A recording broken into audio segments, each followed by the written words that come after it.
नमस्कार. आऊचा खाऊ या यूट्यूब चॅनलवर मी मेधा तुमच्या सगळ्यांचं मनापासून स्वागत करते. नेहमी आपण चिंचेचं सार करतो, टोमॅटोचं पण सार करतो. तर आज मी तुम्हाला एक वेगळं सार करून दाखवणार आहे. कुठलं बरं? सध्या कुठला सीझन चालू आहे? आवळ्याचा सीझन चालू आहे. तर आवळ्याचं सार किंवा आवळ्याचं सूप तुम्ही काहीही म्हणा, पण इन्ग्रेडियंट सेम, जरा वेगळं, चविष्ट, तोंडाची चव वाढवणारं, तरीही औषधी आणि पित्तशामक असं आवळ्याचं सार. चला तर बघूया रेसिपी. हे पहा, आता आवळ्याचं सार करण्यासाठी मी हे 4 आवळे उकडून घेतले. म्हणजे आता हे लगेचच वापरायचं आणि सार लगेचच आपलं संपणार आहे. त्यामुळे वरण भाताचा कुकर लावताना वरच्या डब्यात जरी ठेवलेत आवळे तरी ते व्यवस्थित उकडले जातात. त्याच्या अशा पाकळ्या छान निघतात. आता ह्याच्या मी ह्या पाकळ्या काढून घेते, मधली बी काढून टाकायची.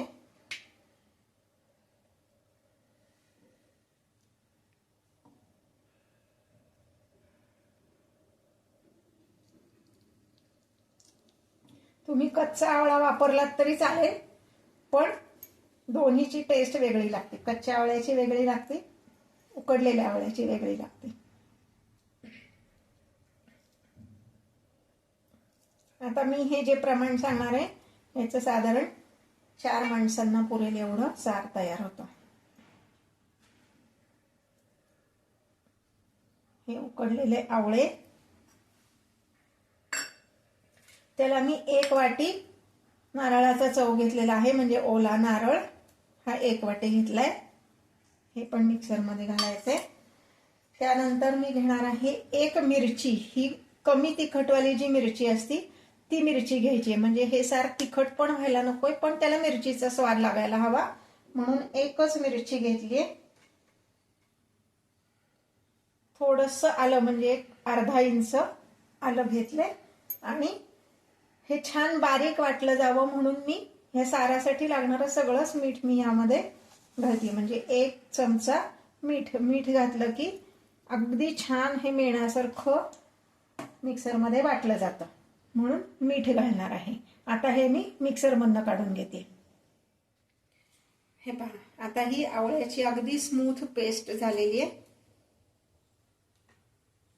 ही मी एका भांड्यात काढून घेते, पातेल्यात किंवा कढईत, तुम्हाला जे सोयीचं असेल ते तुम्ही घेऊ शकता. फक्त शक्यतो स्टीलचंच भांड वापरा, कारण आवळा आंबट आहे असतोच.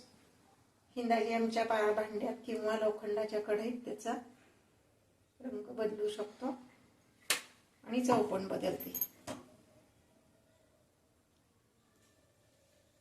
थोडंसं ह्या मिक्सरच्या भांड्याला पण थोडंसं राहिलेलं आहे, तर मी त्यात किंचित पाणी घालून ते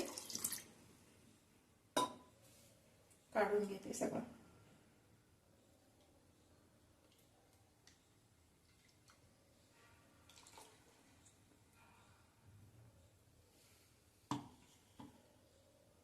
आता यामध्ये मी 4 वाट्या पाणी घालणार आहे.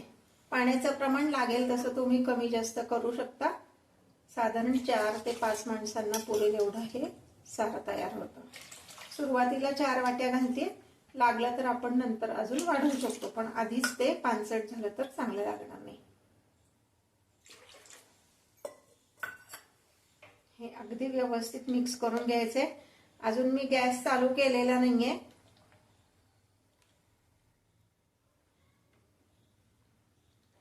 हे पहा, आता हे मी जी आवळ्याची पेस्ट होती ती पाण्यामध्ये व्यवस्थित मिक्स करून घेतली. माझ्या चॅनलवर जे पदार्थ मी दाखवते ते जर तुम्हाला आवडत असतील तर चॅनलला नक्की लाईक करा आणि कमेंट करायला विसरू नका. हे पहा, आता हे व्यवस्थित मिक्स झालंय. मी आता गॅस चालू करते. आता मी गॅस चालू केलाय आणि त्याच्यावर ही कढई ठेवून हे आता व्यवस्थित ढवळून घेणार आहे. मीठ आपण घातलेलंच आहे. आता यामध्ये आपण घालणार आहोत गूळ.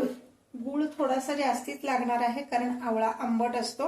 चव घेऊन नंतर परत तुम्ही गुळाचं प्रमाण वाढवलं तरी चालेल. मी साधारणपणे 2 टेबलस्पून अशी पावडर होईल एवढा गूळ मी यामध्ये घातलेला आहे. आता हे आपल्याला व्यवस्थित ह्याला उकळी आणायची. हे पाहता एका वाटीत मी 2 चमचे पाणी घेतले आणि त्यात 1 चमचा फक्त तांदूळाचं पीठ घेणार आहे आणि ह्याची पेस्ट तयार करणार आहे. ही तांदूळाच्या पिठाची पेस्ट आपण ते सार दाट करण्यासाठी वापरणार आहोत. तुम्हाला जर उपवासासाठी हे सार तयार करायचं असेल तर तुम्ही वरईचं पीठ किंवा शिंगाड्याचं पीठ वापरलं तरी चालेल. आणि तुम्हाला जर हे हॉटेलसारखं सूप या पद्धतीने जर सर्व करायचं असेल तर तुम्ही कॉर्नफ्लॉवर वापरलं तरी सुद्धा चालेल. आता हे जे पाणी आहे हे मी ह्या सूपमध्ये कढईत ओतणार आहे. हे आता उकळायला लागलेलं आहे. आधीपासून मी त्यात पीठ घातलं नाही कारण मग पीठ खाली बसतं आणि ते करपतं.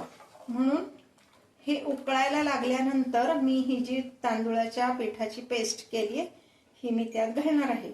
तांदूळाचं पीठ पण जास्ती घालायचं नाही, नाहीतर ते पिठूळ पिठूळ लागतं. जस्ट त्याची कन्सिस्टन्सी सारखी यावी म्हणून आपण हे पीठ वापरणार आहोत.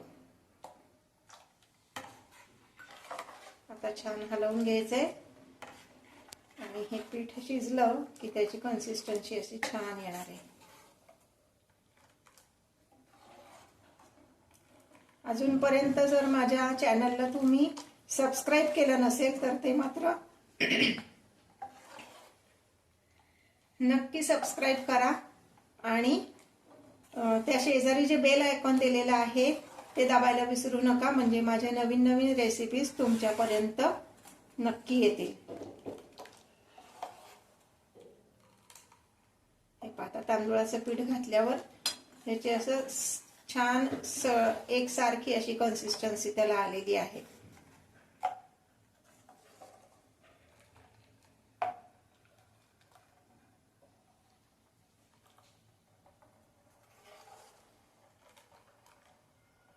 आता मी काय करते हे जरा दुसऱ्या गॅसवर शिफ्ट करते आणि इकडे मी फोडणी तयार करते. ह्याला जी फोडणी घालायची आहे ती आपण जेव्हा तुपाची फोडणी देतो की नाही कुठल्याही पदार्थाला तर तेव्हा काय करायचं, कढई जी अशी छोटी कढई किंवा कढलं आपण म्हणतो ते आधी व्यवस्थित तापवून घ्यायचं. गॅस बंद करायचा आणि मग त्यात तूप आणि मग मोहरीचं किंवा बाकी जे काही फोडणीचं साहित्य तुम्हाला घालायचं ते घालायचं. कारण काय तूप पटकन तापतं. गॅस चालू असताना तुम्ही तूप जर घातलं तर ते तूप करपतं आणि त्या करपलेल्या तुपाचा वास आपल्या पदार्थाला लागतो. म्हणून गॅस बंद करायचा, मग त्या कढल्यात तूप घालायचं आणि मग फोडणीचं साहित्य घालून फोडणी तयार करायची. हे पाहता कढई व्यवस्थित तापली. मी गॅस बंद करते आणि फक्त 1 चमचा तूप मी यामध्ये घालते. कढई बंद केल्यावर सुद्धा ते तूप व्यवस्थित तापतं आणि धूर येतो. त्यामध्ये मी घालणार आहे जिरे, कढीपत्ता आणि 2 लाल मिरच्या मी ह्यामध्ये फोडणीतच घालणार आहे. त्या सुद्धा फार करपवून द्यायच्या नाहीयेत म्हणून गॅस बंद केल्यावर मी ते घातलंय. आता ही फोडणी मी ह्या सारावर घालणार आहे.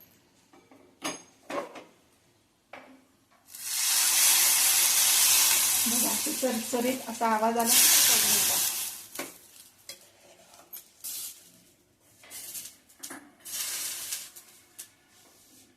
यामध्ये घालणार आहोत आपण कोथिंबीर आणि चव घेऊन बघा आणि गूळ हवा असेल तर तुम्ही त्यामध्ये गूळ ऍड करू शकता. हे आपलं मस्त असं पौष्टिक आणि तरीही चविष्ट असं हे आवळ्याचं सार तयार झालेलं आहे. आऊचा खाऊ खा. आणि असे जर छान औषधी सार सूप आपण प्यायला ना तर आपण स्वस्थ आणि मस्त राहतोच. हे पहा हे आता आवळ्याचं सार किंवा आवळ्याचं सूप तयार आहे.